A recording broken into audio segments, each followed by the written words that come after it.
Hi, everybody. Thank you so much for joining us today at the DEFCon Virtual Annual Meeting. It's nice to see so many of our participants and new friends here today. I'm Rupika Rizam. I am the PI and the consortium director for the Digital Ethnic Futures Consortium, or DEFCon. And we are absolutely thrilled to have you here for the virtual annual meeting, which starts now with our keynote conversation between Dr. Joanne Gabbin and Dr. Sonya Donaldson, who is co-PI on DEFCon as well. We will then, this will run from 11 to 12. We'll then have a half-hour break and then reconvene, for those of you who can make it, at 12:30 for a panel from our DEFCon mentors and teaching fellows. And then we will have another panel at 2:15 from them. And then finally a networking session at 3:30. So I will drop the link to the schedule for the day into the chat. But for now, I want to turn it over to Dr. Sonya Donaldson, who will introduce today's guest, Dr. Gabbin, and we'll get started. Good morning, everyone. This is the urgency. Live and have your blooming in the noise of the whirlwind. Gwendolyn Brooks. It's my pleasure and honor to introduce Dr. Joanne V. Gabbin. Dr. Gabbin is the executive director of the Furious Flower Poetry Center and professor of English at James Madison University. She's author of Sterling A. Brown, Building the Black Aesthetic Tradition, and a children's book, I Bet She Called Me Sugar Plum. She is also the editor of The Furious Flowering of African American Poetry, Furious Flower, African American Poetry from the Black Arts Movement to the Present, Mourning Katrina, A Poetic Response to Tragedy, Shaping Memories, Reflections of African American Women Writers, and Furious Flower, Seeding the Future of African American Poetry, and that is with co-editor Lauren K. Aline. A dedicated teacher and scholar, she has received numerous awards for excellence in teaching, scholarship, and leadership. Among them are the College Language Association Creative Scholarship Award, the Chev Outstanding Faculty Award, the Provost Award for Excellence, the JMU Distinguished Faculty Award, and induction in the International Literary Hall of Fame. Recently, a building at James Madison University, Joanne V. and Alexander Gabbin Hall, was named in honor of her and her husband for their outstanding contributions to the university and the community. The time cracks into furious flower, lifts its face all unashamed, and sways in wicked grace. Please join me in welcoming Dr. Joanne Gabbin. Welcome, Dr. Gabbin. Thank you, Dr. Donaldson. What a beautiful introduction, and thank you for the warm welcome, Dr. Rizam. I am delighted to be here and to learn more about DEFCon and all that you're doing. And I'm so glad to see so many people joining us for this discussion. And I wanted to give a kind of overview so that you will have an understanding of what we do at Furious Flower. And then you might be able to join the conversation a little while later. So let me share my screen. That'll help me to do this.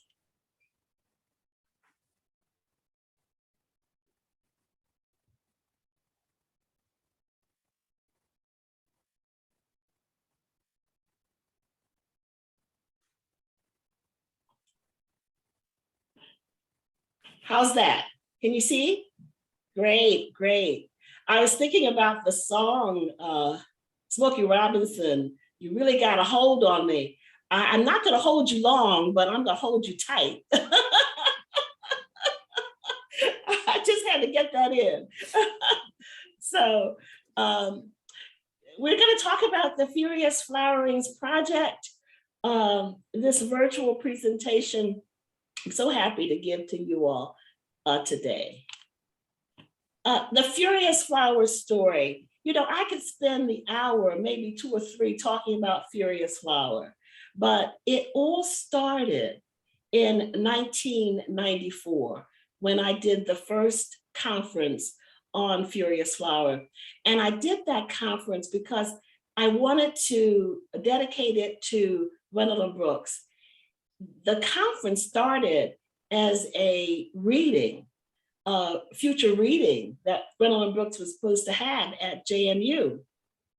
So many people were interested in coming and honoring her that it moved from a reading into a conference. So I had a year to plan this wonderful conference. And as it turns out, more than 37 poets came to this conference, and also critics. And I wanted just to show you just a few images of those people. Sam Allen was there, Naomi Long Madgett, Gwendolyn Brooks, of course, representing that generation. And then you had what I call the warriors, Sonia Sanchez, Nikki Giovanni, and Haki Matabuti. And then the seers. You see a younger picture here of Elizabeth Alexander. And she was one of the people who brought in the younger poets. So we had 4 generations of poets at that conference. And out of that conference, we were able to produce a volume of essays.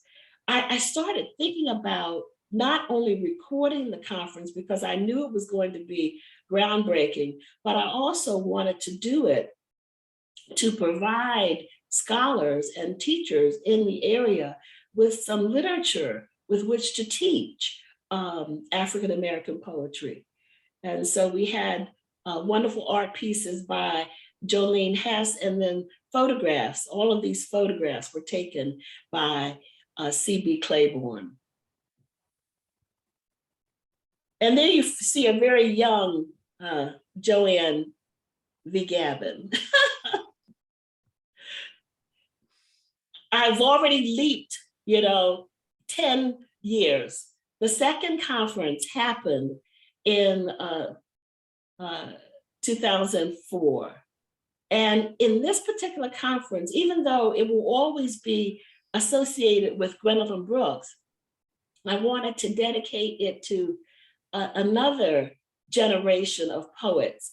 And I couldn't pick between Amiri Baraka and Sonia Sanchez, so it's dedicated to both of them. These are the poets who were starting to write in the 1960s, wrote in the 1970s. And let me tell you, Sonia Sanchez is still going strong. She's 87 years old, and she has won maybe 5 awards in the last 3 years.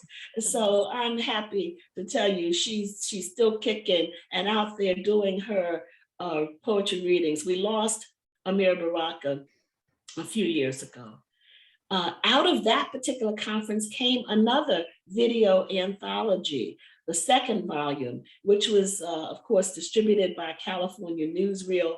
And art is always associated with what we do at the conferences. So we had a portrait quilt that was done by artist Malika Favorite to commemorate this particular conference. So, and this is a picture of that portrait quilt. It has a poetry in it, portraits of the poets who were there and some who were not there.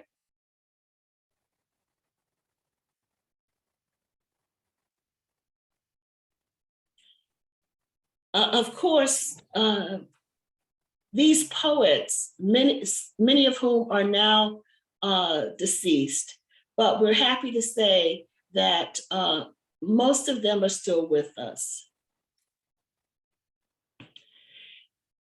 The Furious Flower story continues with, in 2005, 2005, the president of James Madison University said, "Isn't it time that we have a poetry center here?" And I said, of course, yes. I had to though step down from being director of the honors program to pick up the executive directorship of Furious Flower. So the Furious Flower Poetry Center was chartered in 2005.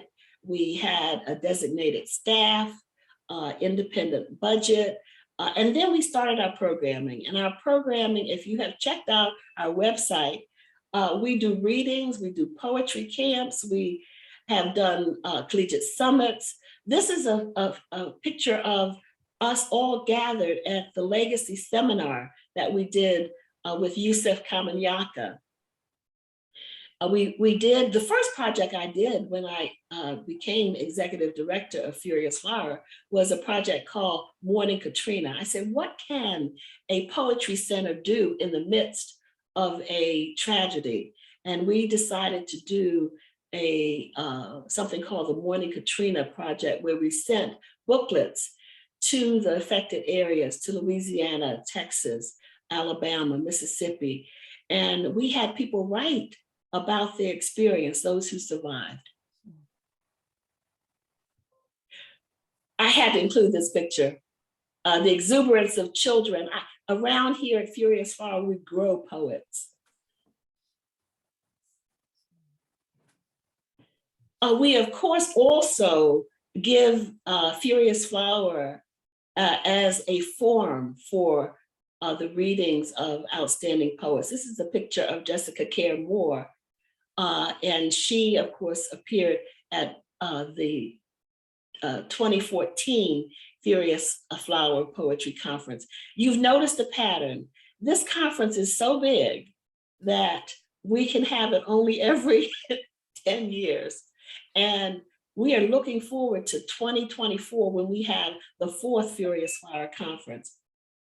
Always, it's important to have outcomes from each conference. And we had the 3rd video anthology to come out of that conference, as well as an opportunity to pull the archive together. And we then sent our archive after that particular conference to the JMU libraries. And therefore, we pick up with the story that you're most interested in at this point. Out of that conference also came just recently a new anthology, Seeding the Future of African American Poetry. I have to show it because it's such a beautiful book. So the rest of it deals with our partnership with the JMU libraries. And there were core principles in this partnership. It is a living archive. We are daily sending things to the archive, if you will. Maybe not daily, but we are producing things that will go into the archive. It's organic and it's future oriented. And it also involves mutual respect, trust, and an honoring of expertise. And we're going to talk a little bit more about that later on when we talk about reparative archives. We, of course, are committed to a vision. I was very fortunate that I had another visionary with me to talk about this sharing, this partnership. And we're committed to, of course, longevity. That's what archives are about. We want to preserve material that others may use in the future, materials that we think are important, that are worthy of preserving and describing. And we are at this point, because of the Mellon grant, we just recently got a Mellon grant for $2 million. I couldn't even pronounce $2 million a while ago. But we have that grant to tend to the infrastructure that we will need to make our archive at Furious Flower accessible and global. And we, of course, always wanted to get input from the outside if we are to have a respectable presentation of an archive.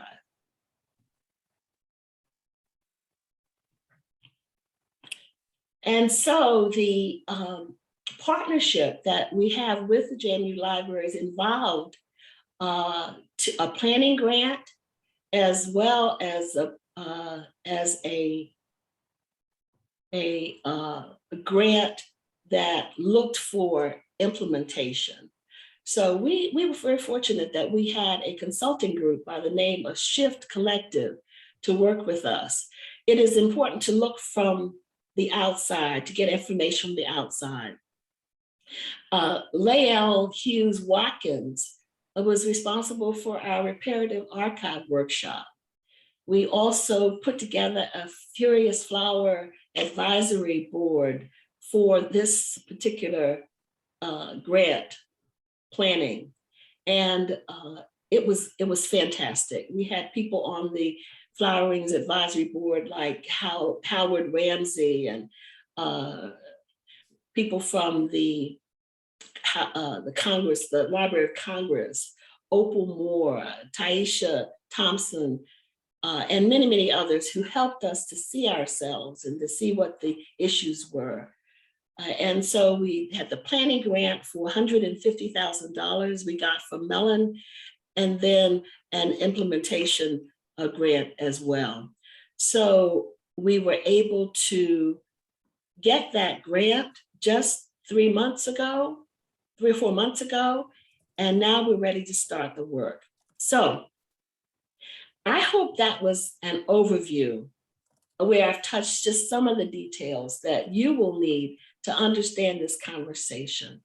And now I turn it over to my co-conspirator here, Dr. Donaldson. Thank you for being here with me. Oh, thank you. Such a lovely overview as well. And I wanted to talk a little bit or get into a little bit something that we discussed previously, which is this idea of a process, right? And so can you talk about, I think sometimes when we think about institutions or organizations, we think of them as sort of objects or destinations. And so I'm wondering if you could talk about some of the ways that Furious Flower has developed from your conceptualization of it in terms of what the landscape looked like, the Academy, JMU, Black poetry at institutions, et cetera. A wonderful question. Well, I came to James Madison University in 1985. I was the first Black professor in the English department. And therefore, I wrote, if you will, created the first courses in African-American literature there. So my colleagues before, I'm sure, had poems by Langston Hughes, novels by Zora Neale Hurston in their syllabi. And often they would ask me to come into their classes and talk to their students about certain authors. Mm-hmm. And so I saw that it was a real dearth of African-American literature in the English department. So I wanted to fill that void. And the other thing that was clear to me is that African-American literature was not really that respected by people in the academy at JMU at that time. Now, we're talking about 1985. We're not talking about 1955 or 1965. So it's really kind of late. Mm-hmm. So I'm not sure that there was the kind of welcome for me or studies, African-American studies, that I had hoped. And that leads me to the next stage in this process. I think the provost thought in order to keep me at James Madison University, he assigned me to be director of the honors program. I would still work in the English department, but I'd have another focus. And the focus would be outstanding students at the university. Well, it was a godsend. Even though I was reluctant at first, it was a godsend because it gave me a platform to bring diverse literature and speakers, if you will, to James Madison University. So in my first year as director of the honors program, I brought Gwendolyn Brooks. During the initial first 5 years, I brought people like Henry Louis Gates and Trudia Harris and Sonia Sanchez and Nikki Giovanni, because I felt if I wanted to be concerned about the education of all of my students, my honor students, my African-American literature students, my English students, all of them, I needed to expose them to people whom they had not been exposed to. So that honors program gave me the form and also the administrative help to even think about a conference. So I've said very quickly what it took. It took me almost 9 years after I came to JMU to have the nerve to do this particular conference. Now, at the time, Furious Flower, or the idea of Furious Flower, was housed in the honors program. And then we had the conference, and then, you know, the rest is sort of like history in the sense that I continued to bring in programming until 2004, I mentioned, and the president of the university saw that this was a center. Well, it wasn't a center then, a program that had brought international and national recognition to JMU. Wow. And it did that through the video anthology. So that's the key. I don't want to miss that. People even outside of JMU knew about Furious Flower because of the video anthology that was produced in 1999. So what you're describing is a nearly 20-year process to sort of get Furious Flower into sort of being or into becoming, if you Yes. will. Yeah. Wow. Yes, it was a conference at first. It didn't become a center until 2005. Oh, wow. Yeah. So that is 20 years Yeah. of labor. That's interesting. What were some of the sort of challenges that you encountered within those period? And did you have the idea of sort of institutionalization of Furious Flower, or what did you sort of envision for it? Well, you know, at first I knew that it was going to be an outstanding conference in 1994. And therefore I had the good sense to videotape all of the proceedings. But I went further than that. I not only videotaped the proceedings, but I also videotaped conversations between critics and poets. So those conversations represent the bulk of the material that you will see in the video anthology, readings plus conversations. I said, if you bring 35 to 40 poets and critics together, you should tape them. So I thought it was going to be a one-shot deal. But then after about 5 years, I asked my friend, Sonia Sanchez, I said, should I do this again?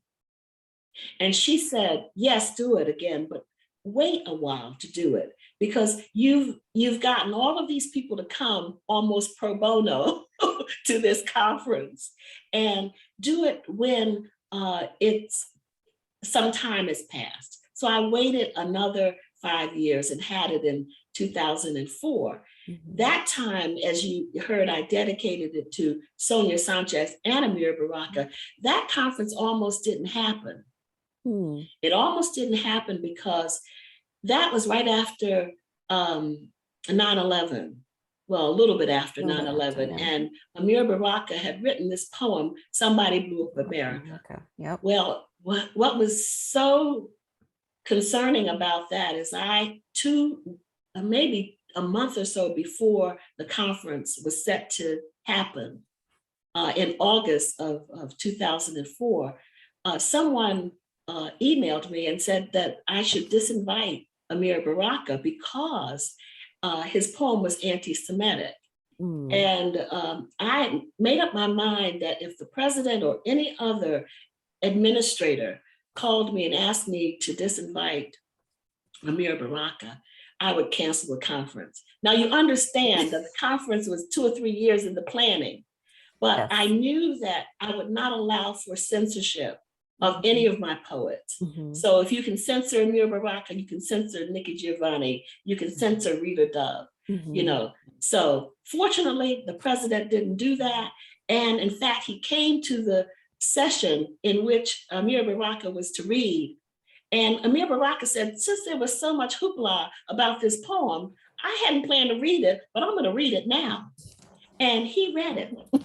The president was there, called me the next day. He said, what was the hoopla about that? I saw that Amir Baraka was really, really chastising all levels of our society, not Jews, not Blacks, not the government. It was a full-fledged attack, you know, and but that's what we expected of Amir Baraka. And that's when the president, I think, decided that the center needed to come into existence. So it's about this amazing process. You know, Sonya, if in fact, if it had not been for all that controversy, maybe the center wouldn't have happened. But I had to make a decision to leave my students, my honors students at the honors program and move directly in as executive director of the Furious Flower Poetry Center. And therefore, some of the problems that I had there was not only the marginality of this whole concept of African-American studies, which was still at that point very marginal on this campus, but also even the location. The president put me in a trailer on the very edge of campus. Oh my goodness. And in fact, wow, it might be interesting to know that Cornelius Eady, an outstanding poet, who was one of the founders of Cave Canem, along with Toy Derricott, came to read at Furious Flower. And I took him to my office in the trailer. Wow. He said, Joanne, don't ever bring anyone to this trailer again, because by that time it was like 2012 and 2012, and the reputation of Furious Flower was abroad. Right, and people had all kinds of, you know, ideas about what Furious Flower looked like. Right, and certainly not in a trailer on the edge of town. On the edge of campus. Or campus, edge of town, edge of campus, literally. Yes, so what is so interesting about all of this is that now we are still pretty much on the outskirts of campus, but we're in a house with all the amenities, a conference room, a library, a beautiful reception area. And in 2 or 3 years, it's already in the planning when the library goes through a renovation and remodeling. Furious Flowers offices will be in the library, in the very heart of the campus, as well as I hope that we will keep this house that we're in as a residence for poets who come to visit us. So we have it covered on the edge of campus and in the center of campus. Wow, so that's so fascinating. I loved that you had the foresight to actually envision a digital archive, right? Sort of well ahead of time. And that archive is so important to us in so many ways. Thinking also about how you sort of chronicle this moment of controversy with Baraka, and that controversy sort of demonstrates in sort of really meaningful ways the importance of poetry and poets, right? And the poetic voice to actually get us to engage in conversations about nation, about ourselves, right? To be introspective. I'm wondering how you understand the archive. So one of the things you mentioned earlier was this idea of a reparative archive. So if you could talk a little bit about how you understand that role, and then JMU's sort of relationship to and that archive and how they understand the archive as well and what they have done as an Yes, institution. yes. Before I could have even imagined a planning grant or implementation grant, I knew that I wanted to have the archive of Furious Flower at JMU. I thought it would be inappropriate for me to take this archive that had been developed at JMU and offer it to another university or another library. I wanted to make sure that it stayed at JMU. And so just before the 2014 conference, we sent materials over to the library. It was a good thing because a year or so later, we had a major flood at our building at the center, and we could have lost some valuable photographs, some valuable documents, but they were all at the library.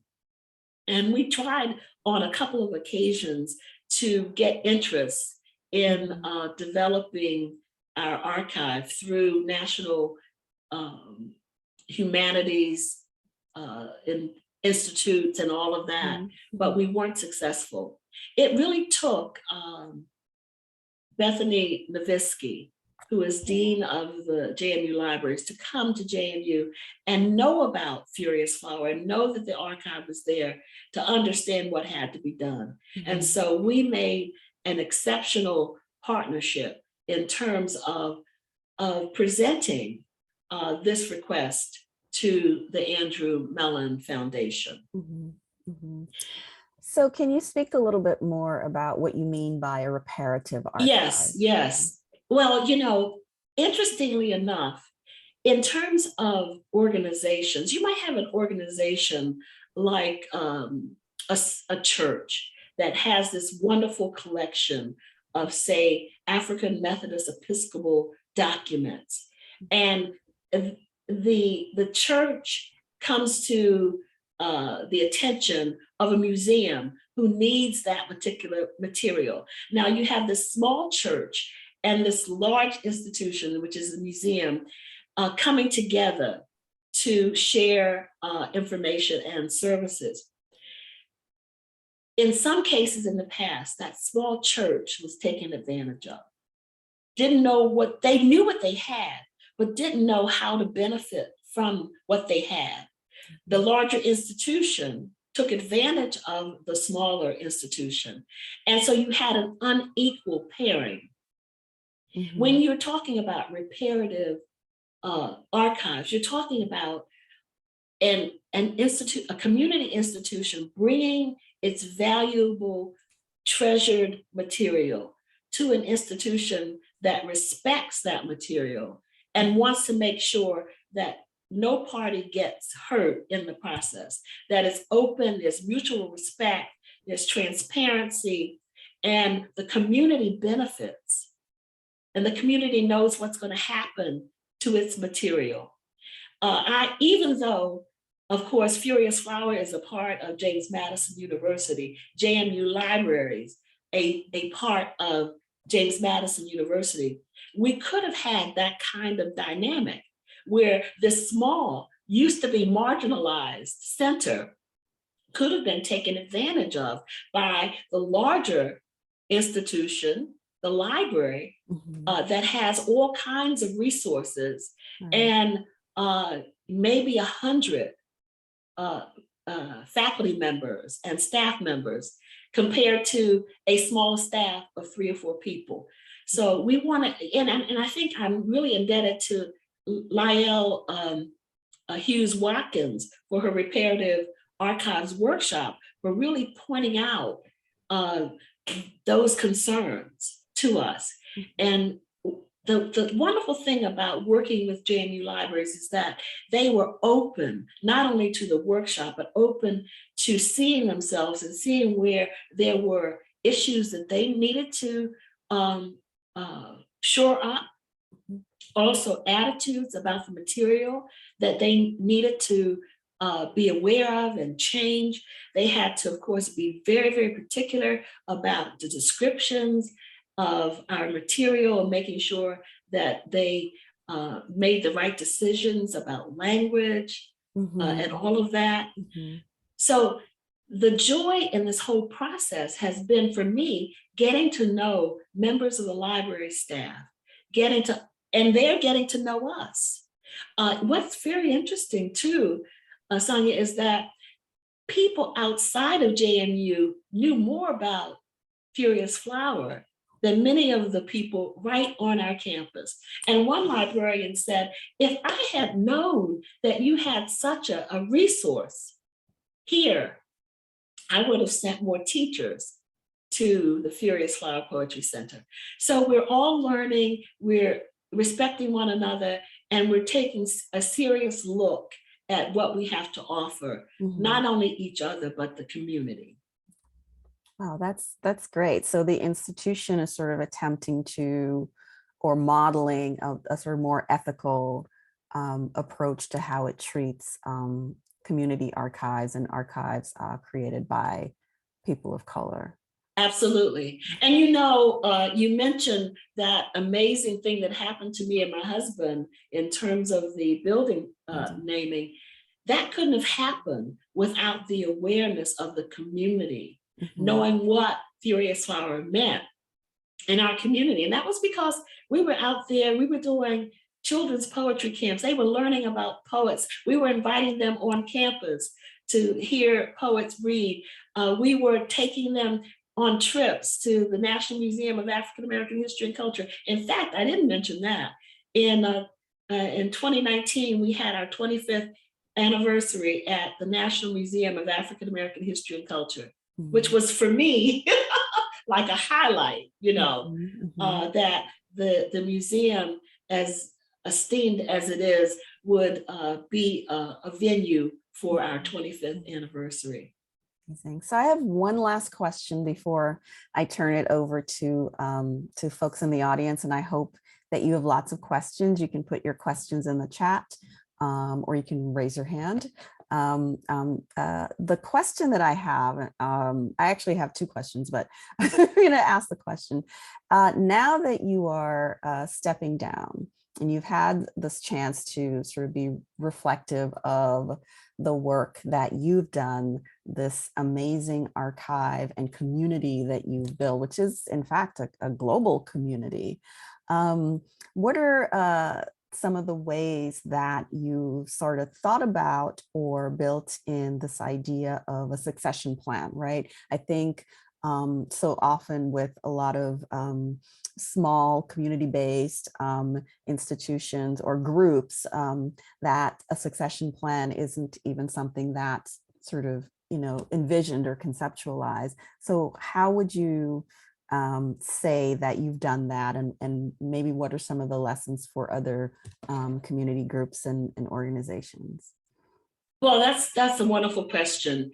And I have thought about this a lot. And certainly I'm retiring a little bit late, to tell you the truth. I could have retired about 10 years ago, but I wanted to make sure that Furious Flower was in good hands, and Furious Flower was in a really good place when I left it.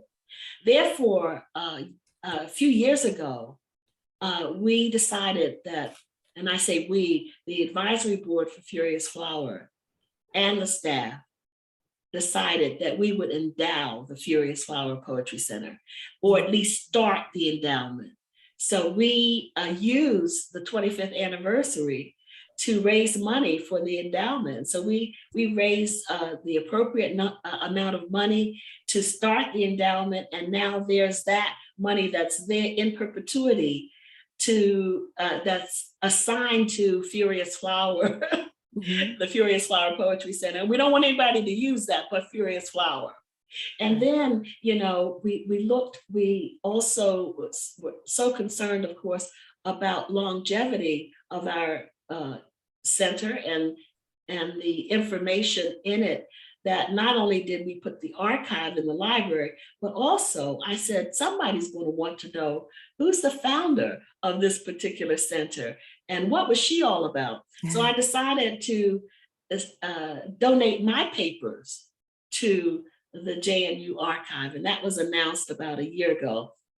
So they now are working on my papers. And then the other important element is that we wanted to make sure that we had the appropriate staff. Some people out there who are not good leaders think that they're the only person who can lead anything. I know that's not true. In a succession plan, you have to sort of look out to see who can replace you, who can come into a position and maybe not do the same things you would do, but develop the organization in positive ways. I was able to find that person in the poet Lauren Aline, and she will be moving into the position of executive director on July the 1st. And we also just hired someone who will replace her as assistant director. So we have our staff in place. Just recently also, there was never the funding to have a full-time administrative assistant. So for all of these years, I've limped along with a part-time administrative assistant. We now have a full-time administrative assistant, and we now have a full-time communications marketing specialist who is on the call with us today, on the Zoom with us, Megan Medeiros. And so we're in great shape. So staffing, a designated budget, of course, the endowment, and now this amazing grant from the Mellon Foundation. I have laid the foundations. I've done everything I can do to predict the success of this center moving forward. And I think it's sort of time for me to walk off the scene and wish everyone well and hope that they invite me back for the 2024 conference. Oh, I'm sure they will. I kind of think they will. So what you've essentially described for us, it's such an amazing history, but it's a 37-year process, right? Of getting to this point of really foundation building and sort of institution building as well, and creating community that is local and global with the Furious Flower archive. I'm just, I'm like a huge fangirl of yours, and I'm just so in awe to think about what I see with Furious Flower and the way that it has nurtured generations of not just poets and artists, but youth and those of us who teach poetry as well, and our students. So I'm incredibly grateful for this work and this archive that exists. Well, you know what? This has been an amazing conversation. You're so good at this. And I want to say to all of you out there, I want you to become fans of Furious Flower as well. I have a way of embracing people. I said I was not hold you long, but hold you tight. I want to hold you tightly into our family. Now you've been a part of the story. I want you to come to the 2024 conference and see the magic that happens at that conference, and come to our other events. So we have some questions. Are there questions? I know maybe Rupsi, you might have a question. I actually do. I know. Yeah. Well, thank you so much, Dr. Donaldson, Dr. Gabbin. This is just, this is so wonderful to hear in so many ways. Picking up off of what Dr. Donaldson was saying about, this is the 37 years in the making. So my question is, how have you managed to sustain the commitment and the passion and the energy to sort of keep moving this forward? Because what I see is, and what I've been tweeting about, is that, you really see the way in which you have just, you have shown how what we try to advocate for in DEFCon, which is sort of look for the resources, repurpose the resources, build incrementally where you can over and over time in hopes of getting somewhere. But, most of us have really, those of us at DEFCon, we've been doing this for about a decade. So we have a little bit longer to go to catch up with what you've been doing. But so how have you kept on going, and what's given you? Well, you know what? I have a really good exercise program.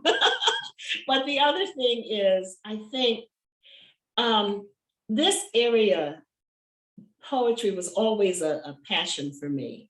I say I have three passions: poetry, art, and my husband, and, I have pursued those, believe me. But the passion for poetry has been sustaining for me. Poetry got me through some really difficult times in my life. I decided to write my dissertation on Sterling Brown because he spoke to me in such poignant terms about just the spirit and just what my culture was all about, and loving what Black culture is. And so I said, if this man could make me feel like this about the spirit and culture, I need to do a dissertation on him. And so I got into poetry mainly because of Sterling Brown, Gwendolyn Brooks, and my wonderful mentor, George Kemp. But the passion to do this work, if you love something, you want to share it with your students. And I wanted to share poetry with my students. And therefore, every chance I got, I invited Nikki Giovanni in 1987. In 1986, Gwendolyn Brooks was the first one. 1987, Nikki Giovanni came. And out of her coming to James Madison University, I started another institution called the Wintergreen Women Writers Collective that has been going on for now some 35 years. We will celebrate this month our 35th anniversary. Why did I do that? Because I had such a difficult time adjusting my first year at JMU because they weren't ready for this Black woman who came in with an African-American literature agenda, that I said, if Nikki Giovanni goes to Virginia Tech, she may have similar issues. And so we started a kind of network. So I know I'm going off a little bit, but I want to make sure that you understand what keeps me going. My students kept me going. I had a student in 1986, Carmen R. Gillespie, who became my graduate student. And she went on to get her PhD from Emory University and decided that she would do the work of Alice Walker and Toni Morrison. And she was, in fact, my legacy. I told my students, you are my legacy. You're the reason that I stay here, that I pursue this. And that's the root of the passion. Now, I can tell you many, many other things, but that's certainly the main thing. And also the fact that younger poets came back to me and said, Dr. Gabbin, you need to do that Furious Flower thing again. I heard about what happened in 1994. I want to be a part of that. Well, I want to tell you some very fascinating information about that first conference. We had in the midst Natasha Trethewey, who became the Poet Laureate of the United States.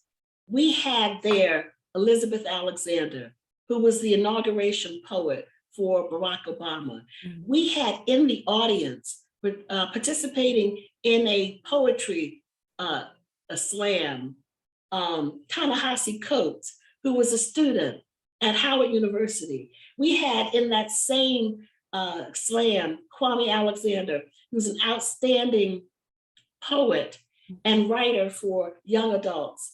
I could keep going. We had Sharon Strange, who's an amazing teacher of creative writing at Spelman. We had Kevin Young, who's award-winning poet who is now the director of the National Museum of African American History and Culture. We were the breeding ground for these poets. And then we also encouraged, I think, Toy Darracott and Cornelius Eady to try to find a place for Black poets. Yeah. And Kali Khanum was born in 1996. That's why I'm excited. And I will continue to be excited about what's out there for the poets and what's out there for Furious Flower. And thank you, Rupsi, for asking that question. You know, you can see I could go on. I could go on, but that's why I'm passionate. And I hope I never lose the passion for it. I hope I become a Sonya Sanchez, because she said in that first conference, I'm a writer and give me a pen and I'm gonna hold that pen until the day I die. Well, I hope I have this passion for poetry as a promoter, as a writer, as an encourager until the day I die. And so I'm not giving that up. Wow. I'm giving Lauren a lot, but I'm not giving that.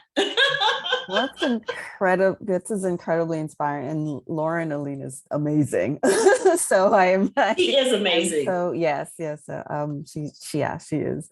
It looks like we have a question from Aniruddha. I believe if you could unmute yourself. Hi, actually I have a very quick comment and I see that there's a question in the chat box, so I'll keep this really, really short.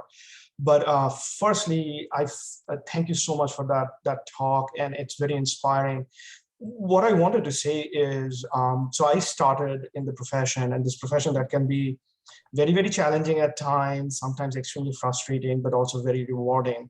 And it's been 6 years, and I've been learning along the way. And through this wonderful consortium, I'm meeting people who started a few years later, and they have questions about how did you do this? How did you do that? And then I look at what you've done.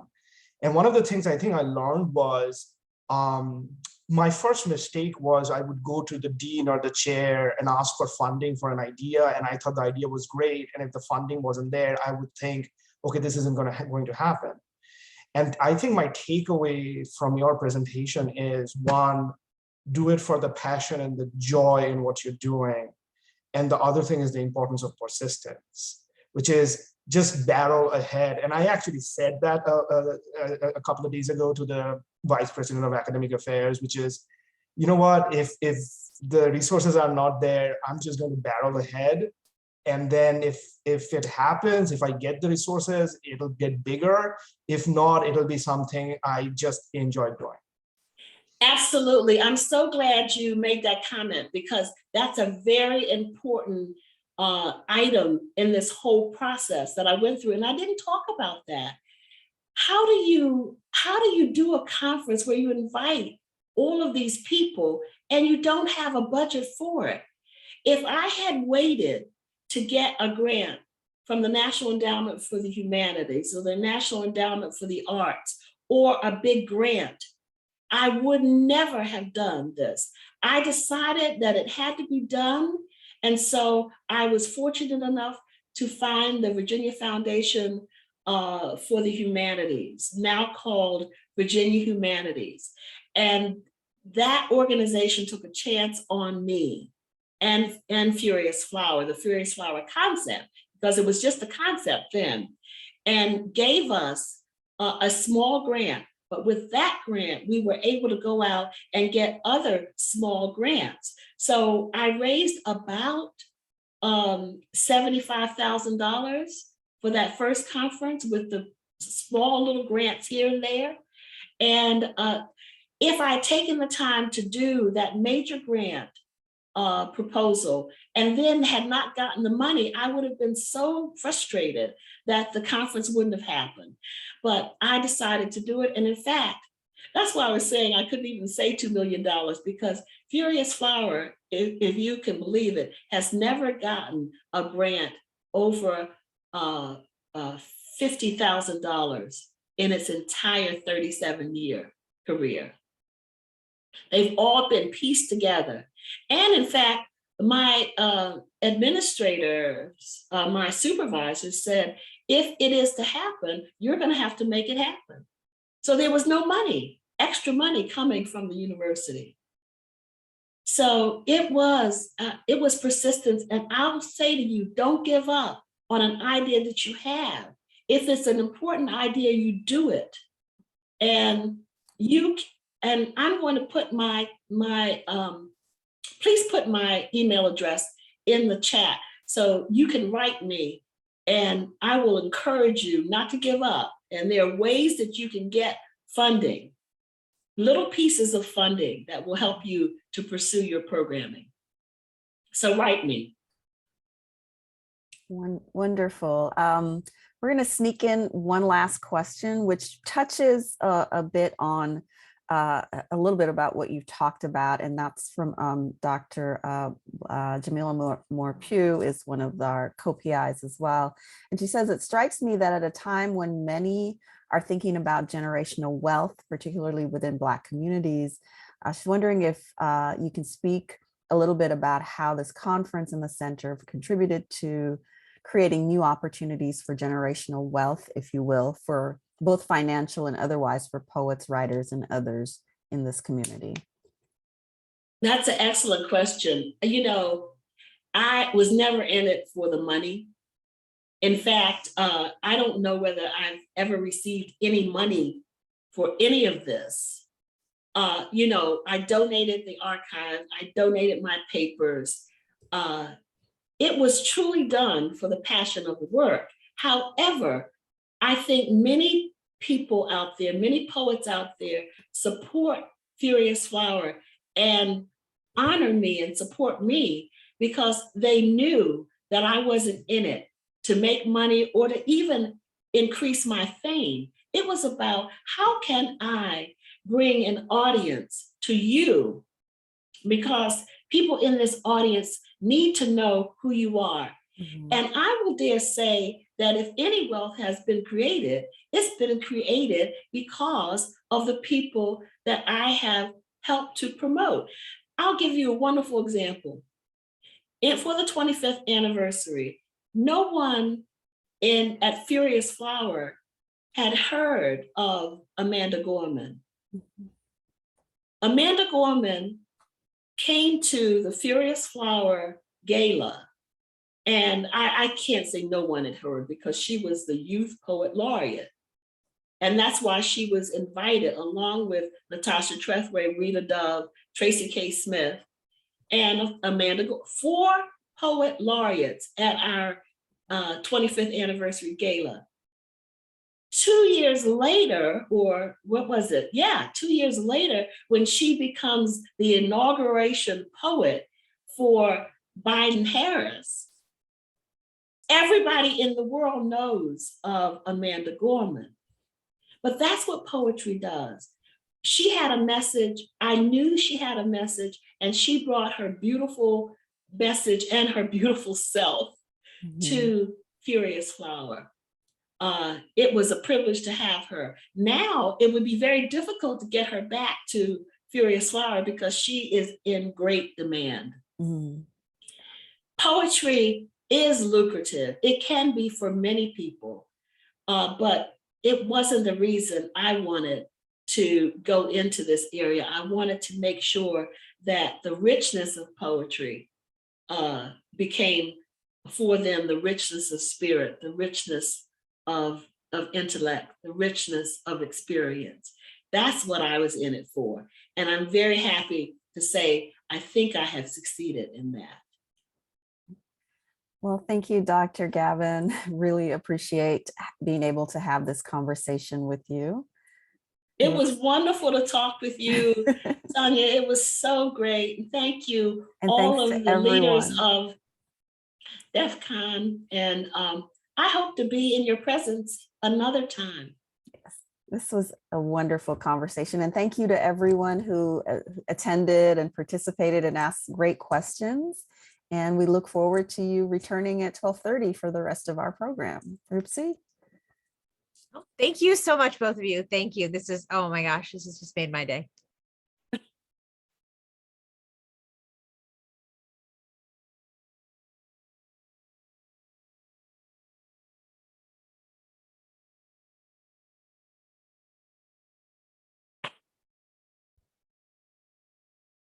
Yay. Thank you again. This was so wonderful.